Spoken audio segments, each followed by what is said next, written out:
Well, with me now is Michael Gove. Let's just remind ourselves of one of the momentous moments of this summer. Let us seize this chance and make this our moment to stand tall in the world. That is the agenda for the next Prime Minister of this country. But I must tell you, my friends, you who have waited faithfully for the punchline of this speech, that having consulted colleagues and in view of the circumstances in Parliament, I have concluded that person cannot be me. So, Michael goes here. How did you feel when you saw that? I don't know. Did you watch it? I didn't watch it, but I heard about it. I was surprised that Boris had decided to withdraw, actually, at the time. I mean, you were the man, effectively, who brought it about, weren't you? Going from his campaign manager to his rival. I think that there were a number of factors at work there, but it was certainly the case that my decision not to support Boris at the end, but to run myself, that obviously changed the dynamic of the leadership election.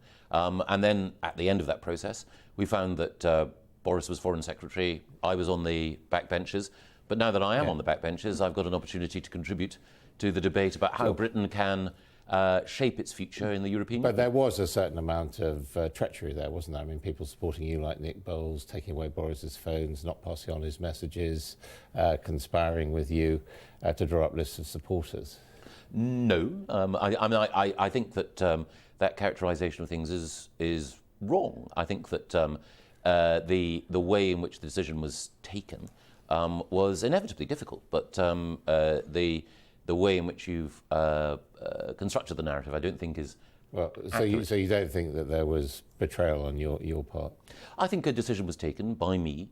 After you'd taken a previous decision to support Boris? Yes, and I've explained before, and I'm happy to confirm again to you, that I made a mistake. I should either have paused before supporting Boris in the way that I did, or having agreed to support Boris, that I should have stuck with it. And the final thing that I've said is that having made that decision not to support him but to run myself, I should probably have presented my case in a different way to the way that I did. I mean, but in the end, a verdict was passed, a very clear verdict by my parliamentary colleagues, some of whom were good enough to vote for me, but the majority of whom voted obviously for do you think Theresa. that was the biggest mistake you made, thinking that you were the best person to be Prime Minister when the Tory party apparently thought even Andrea Leadsom would be better?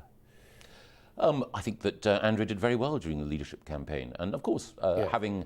you did. I mean, you made that speech. I mean, you must feel a prize idiot, really, to make that speech, say, I'm the best person to lead the country, and then your own MPs don't back you. Well, 48 people did back me, and I think by definition... No, that's third. That's coming third. That's third out of 5, yes, absolutely. Yeah, so do you feel that that was a foolish miscalculation? Well, it was a mistake, wasn't it? So it was a mistake. But was that the biggest mistake? Was it supporting Boris, knifing Boris, or thinking you were fit to be Prime Minister? What was the worst mistake? Oh, I don't know. I mean, I think overall it was a mistake, but the thing I did manage to get right was to argue that we should leave the European Union. Yeah. And 17.4 million people agreed with me. Sure. And therefore, we now have, as politicians, an obligation to honour that decision, to respect it, and to implement it. But it must be frustrating for you that you were one of the architects of that. You were one of the key swing figures, if you like, at the top of British politics. And yet you're now excluded from the table as the government tries to negotiate it. Well, it's kind of you to attribute to me being a key swing figure in the referendum campaign. And certainly I felt that during that referendum campaign, lots of people in Westminster found that their view of what the country believed was wrong. And I'm glad that I was a figure, I wouldn't say a significant figure, but a figure who played a part in that. But also, I think the most important thing in politics is to respect what the voters tell you and to seek to implement it. And there were two sets of voters who came to a conclusion. There were Conservative MPs who decided that Theresa should be Prime Minister, and I respect that decision, and I think she's doing a good job.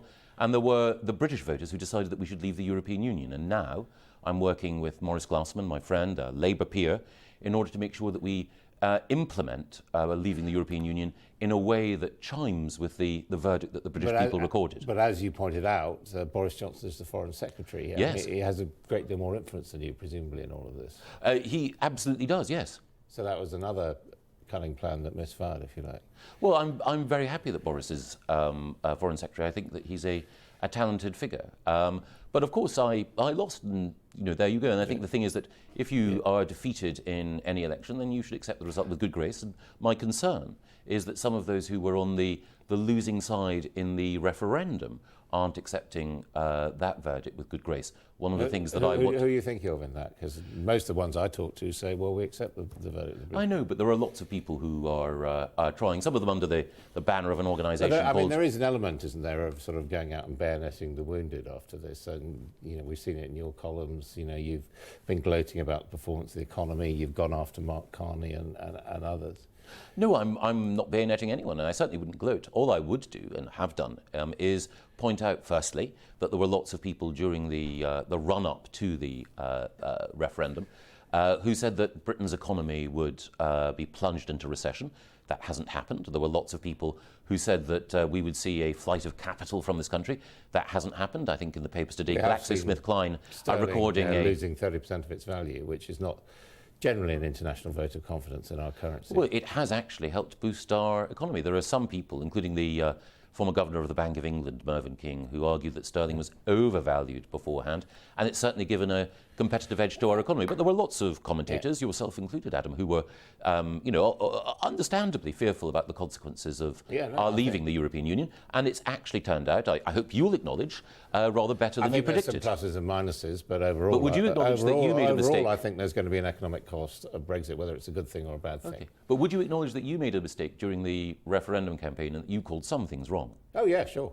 Absolutely, but I wasn't running for office. I was just commentating. But we all live and learn. No, I got some things wrong. Yeah. I was surprised by the final result. Yeah. But on the other hand, your colleague Dominic Cummings told me emphatically that if the UK voted to come out, Scotland would also vote to come out. Scotland voted 60% to remain in, and as a result, one of the unforeseen consequences is a big cleft in the UK, isn't it? Well, it's certainly the case that the SNP are trying to generate, as they always do, that's their purpose, generate division. But you've just said you should listen to the voters. 60% of the Scottish voters want to stay in the European Union. Yes, but overall, the unit that voted was the United Kingdom. There are some constituencies, including in Scotland, that voted to remain. There are others that voted to leave, including Ed Miliband's. Ed Miliband's voted by, over 70%.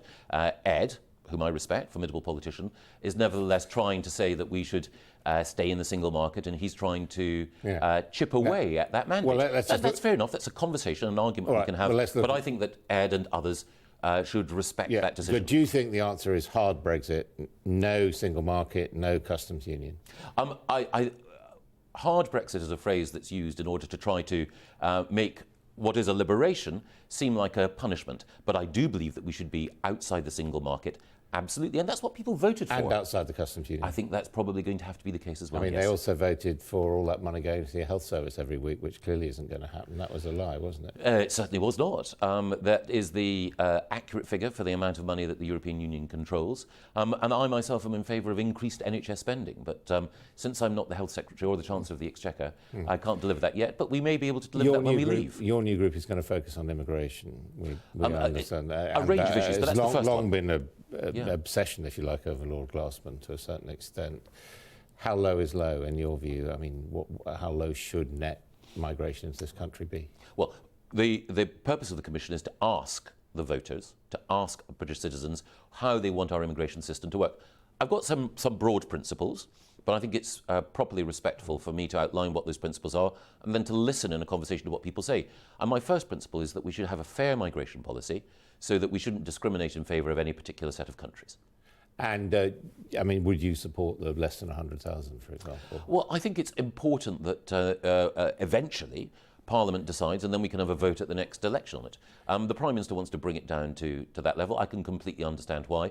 But at this stage, my view is let's have a broad debate about what our economy needs and also what we need to do in order to help refugees, and then let's come to a conclusion then. So I wouldn't want to preempt the result of the conversation that Maurice Glassman and I want to have with voters. And as someone who's focused quite a lot on education, do you think that students should be included or omitted from any target? I've got an open mind on that.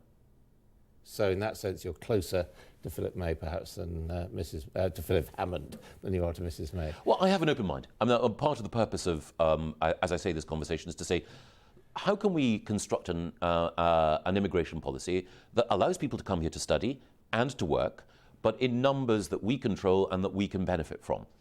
And if you are embarking on a policy commission, and the explicit role of that policy commission is to listen, then you can't have all the answers right at the beginning.